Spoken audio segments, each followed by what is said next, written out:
Welcome, marketing chefs. I've got something truly special cooking in our Omni-Channel oven today. My home recipe, easy oven roasted stuffed peppers. Up next in the Marketing Kitchen.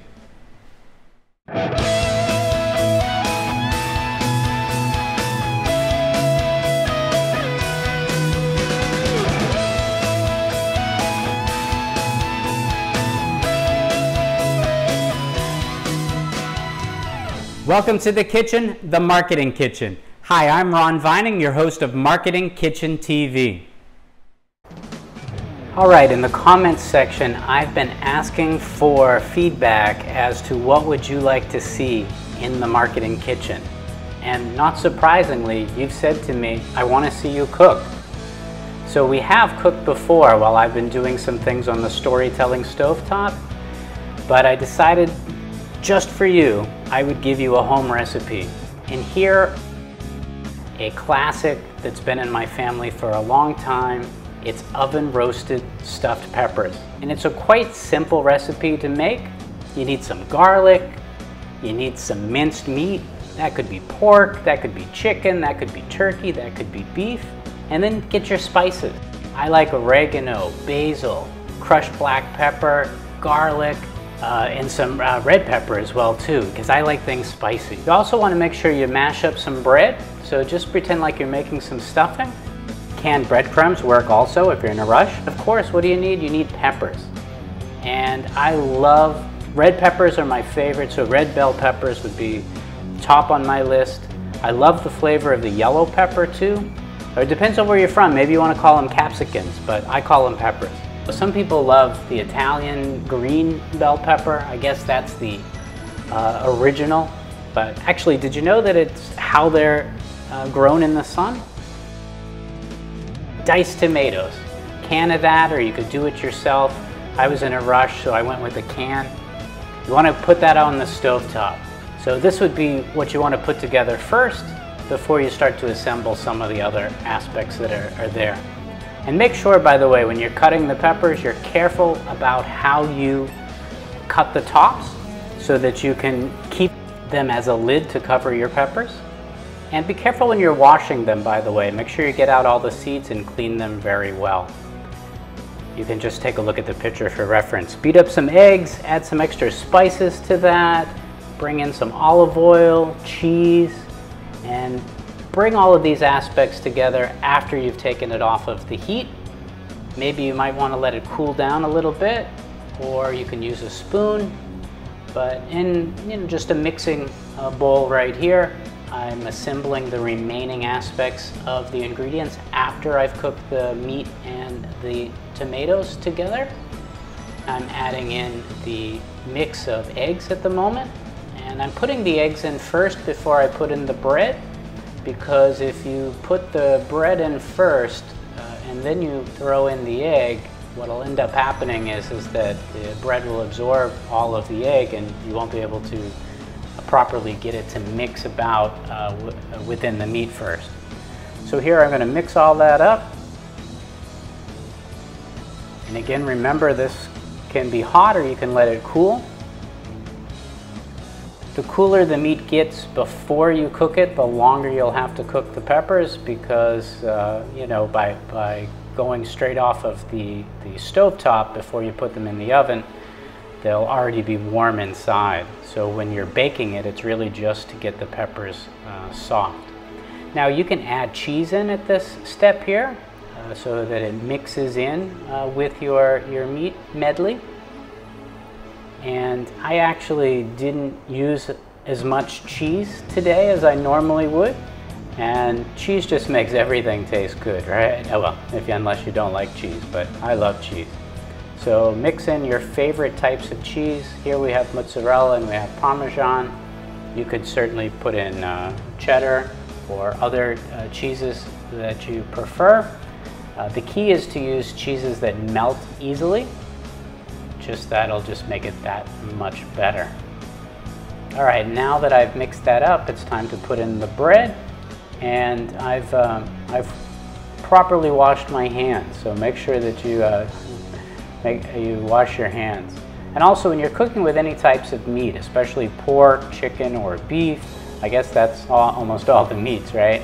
Anyhow, you want to make sure you wash your hands really well before, whenever any of the raw, anything comes in contact with the raw meat, because at this stage, everything should be cooked and cleaned. All right, I'll wash them one more time just to make sure that everything's off of them. Again, you can't be too careful in the kitchen. They're saying that you're supposed to sing happy birthday a couple of times, right? So when you wash your hands and prep for you know what. Anyway, this is really hot, by the way, so I didn't heed my own warning. But again, I wanted the meat hot before I stuff the peppers. So I'm kind of rushing into this. And when I say easy cook, I'm also talking about easy, clean, quick way to put a meal together. I think this video is about 16 minutes long. Add in the cooking time, I guess you're looking at a total of 40 minutes. One thing you want to be careful to do, and by the way, this is the first time I've actually filmed for the key purpose of sharing a recipe with you. There is one other video that I did, and actually I'll put it up in the description above.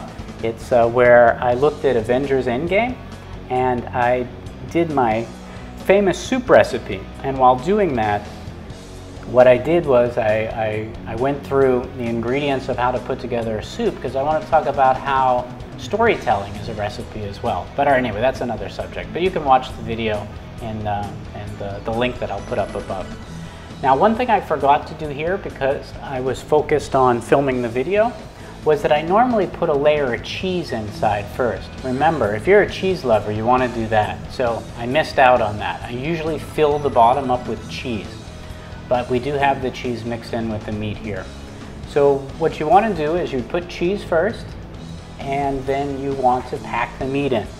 Now, if you're not sure if you have enough meat, I usually try to cook more meat than I think I'll need, because sometimes you'll be surprised at how quickly it will go.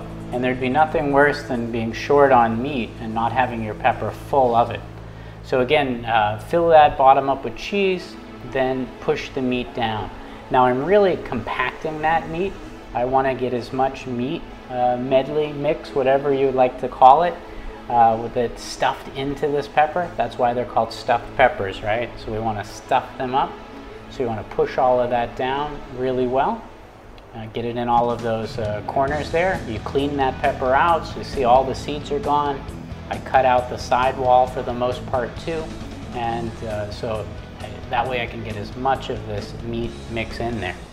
One thing you want to do is you want to try to make sure you organize when you're taking the tops off of the peppers in the same order. Otherwise you might have an issue, especially let's say you cook 6 of the same color.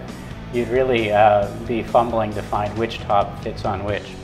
All right, after I put one layer of meat in, I'm going to put in a layer of cheese. So again, what I normally would do is it'd be cheese on the bottom, then the meat, then a layer of cheese, then more meat, then another layer of cheese.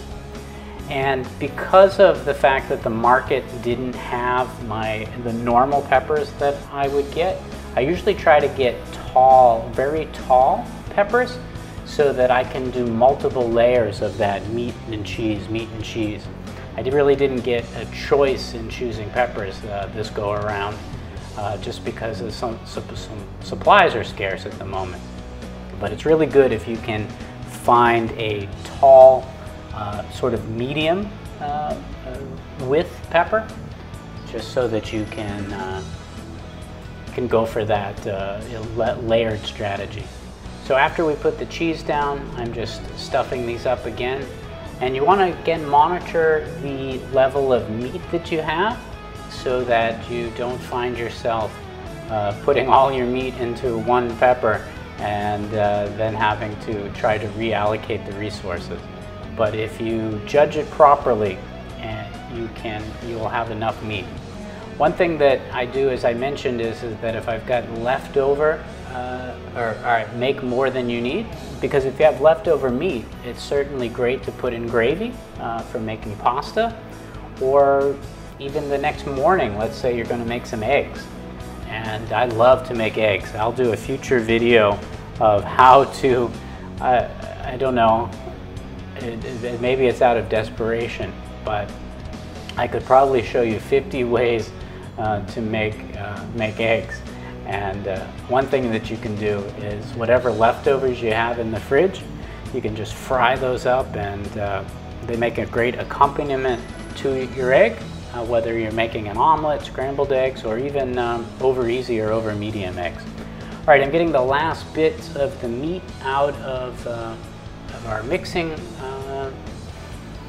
pot here, and just trying again allocating it. I want to stuff it. You want to make sure you get all the meat down in here now, so you have room to put some more cheese before you put the lids back onto these peppers.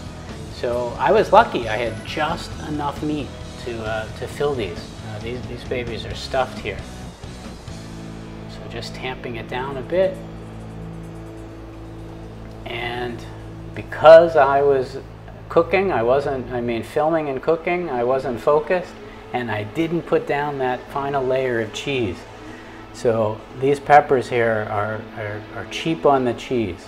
So one of the things, I was talking with one of my friends the other day. He said one of the blessings of being stuck at home is he's realized that home-cooked food can be so much better than a restaurant, and that you can pretty much make anything at home that you can get in a restaurant. And I said to him, of course, that's so true. One of the things I like about cooking at home is that provided you get all of the ingredients, when you ask for a side dish of sour cream, or you ask for extra cheese or some hot sauce, you don't have, number one, they're not charging you $1 for it, $2 for it. How about when you ask for an egg on the side and they want to sell it to you for $2 when you can get an egg for 25 cents or less, depending on the volume you buy at home. So one of the great things about cooking at home is you don't need to be cheap on your ingredients. So you can use the finest ingredients, and you can use as much of them as you want. Now, some of you watching the video might say, well, hey Ron, how much, you saw that I used 3 eggs, but how many slices of bread did you use? How much pepper? How much oregano? You know what? For me, I just eyeball it. Now, when you bake, I don't recommend eyeballing, but when you're cooking, that's a whole different story. It's really all about your palate. And I like big, bold, strong, zesty flavor. So I have a heavy hand when it comes to putting in all of the ingredients. One of the things I've done here as a final touch is I've heated up, so I've boiled some hot water, and I'm just putting some hot water into the pan here. And if you might be saying, why are you doing that? Well, the real reason is when I put these, so I'm not washing them again. When I put these into the oven, I want the heat from the oven to further steam the peppers. I don't want the peppers to dry out while they're baking in the oven. I want them to get soft. And the longer you leave them in the oven, the softer they'll get. And the softer they get, the more succulent they'll be as they melt in your mouth. So that's just my choice, my preference. That's up to you. Some people like a more crispy pepper, just like pasta, right? So maybe you want yours al dente, or maybe you want yours squishy. I really want my pepper to be soft so that it melts in my mouth.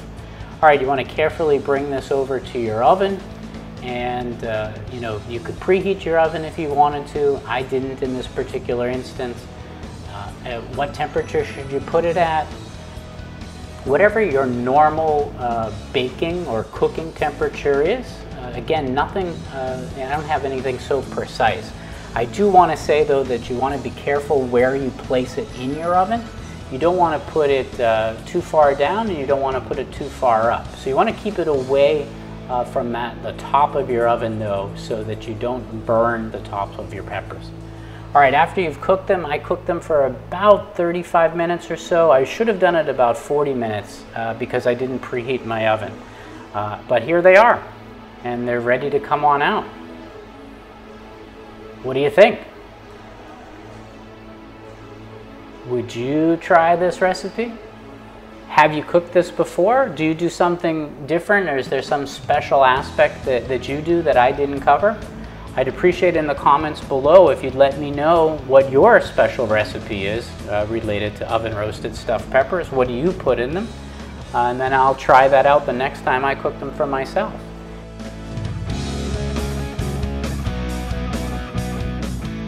And if you've never cooked these before and you try it because you saw this video, then I'd love to hear from you in the comment section below. I hope you enjoyed this episode. Remember, there's always fresh content simmering on our storytelling stovetop. So whatever happens in this kitchen shouldn't stay in this marketing kitchen. I'm Ron Vining, your host, reminding you to invite your family and friends to the next episode of Marketing Kitchen TV.